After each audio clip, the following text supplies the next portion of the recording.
My name is Perseverance Sepheso, and I went to China at the end of 2017 to work there. I am a foreign manager for a language training school. Upon first hearing about the coronavirus, it was really almost sort of like a blasé sort of emotion where you don't really know what this thing is about. But as time went by, you get to understand that this is really serious. This is not a joke. People are dying.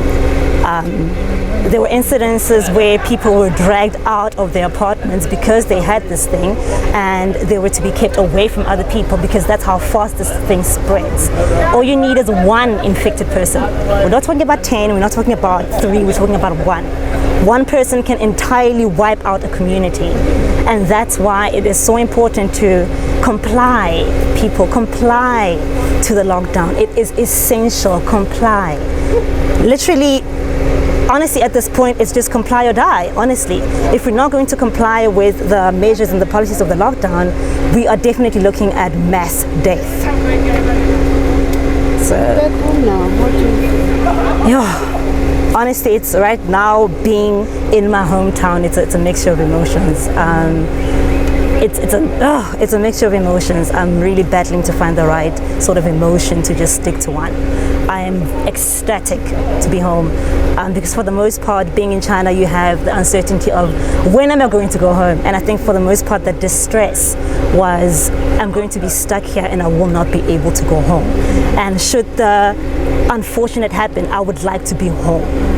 So now that I am home, the moon is not even a place where I'm over that. Thank you. During the isolation period, what were you doing? During the isolation period, you had to keep yourself busy because mentally it is strenuous. It's strenuous mentally, it's strenuous spiritually, holistically, it is strenuous. So for me personally, I read, I did yoga, I prayed, I spoke to my family on a constant basis. I spoke to friends who kept me really sane.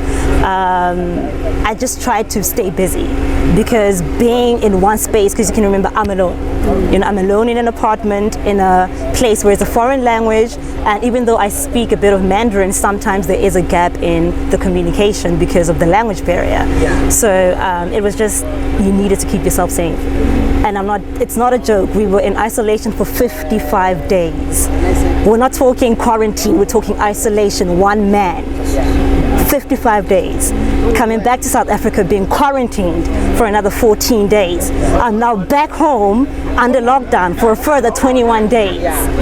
And looking at how the country is receiving all of this, 21 days, if you're not careful, will be 201 days.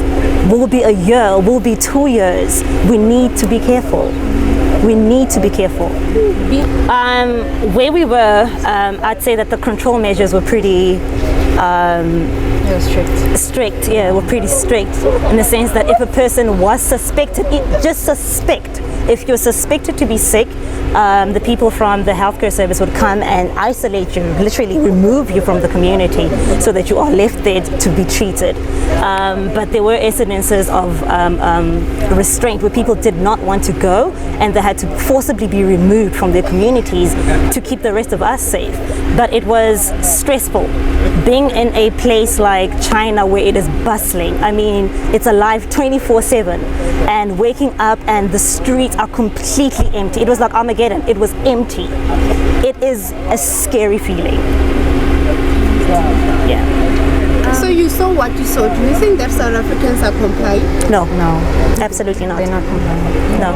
What do you think they can do different, South Africans, in controlling, especially the South Africans as in us, not the government? Well, it's pretty simple because should I take this one off? Keep this one on. Okay. Wow. Well, I think it's pretty simple because all you have to do is just follow the regulations, and I think it's not that difficult. Stay home. If you don't have to go out, don't do it. Social distancing, it's a real thing. Wash your hands, wear your mask. It's not a difficult thing to do. So the with them not complying is really just going to make such a big difference. Yeah. And how are you feeling about coming back home? It's hard to say. It was a roller coaster from being there to flying there to quarantine to being here, like I'm still trying to gather myself because everything is just so overwhelming, you know. So it's hard to say, but it's great, obviously. So on a lighter note, you were quarantined for over 2 months, I hear. So did you lose weight? No.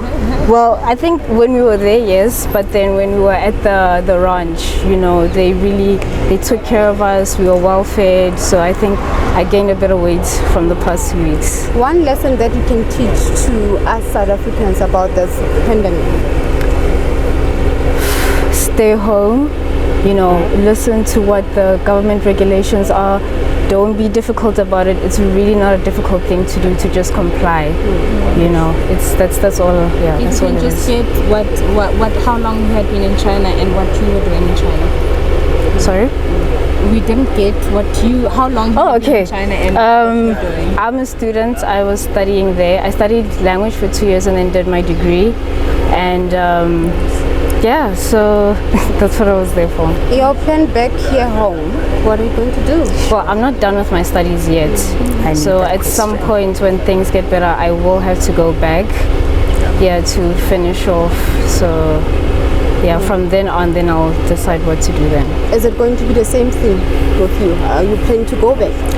I'm planning to come back home and study.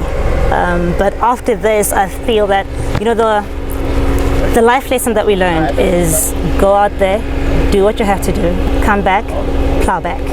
Thank you so much.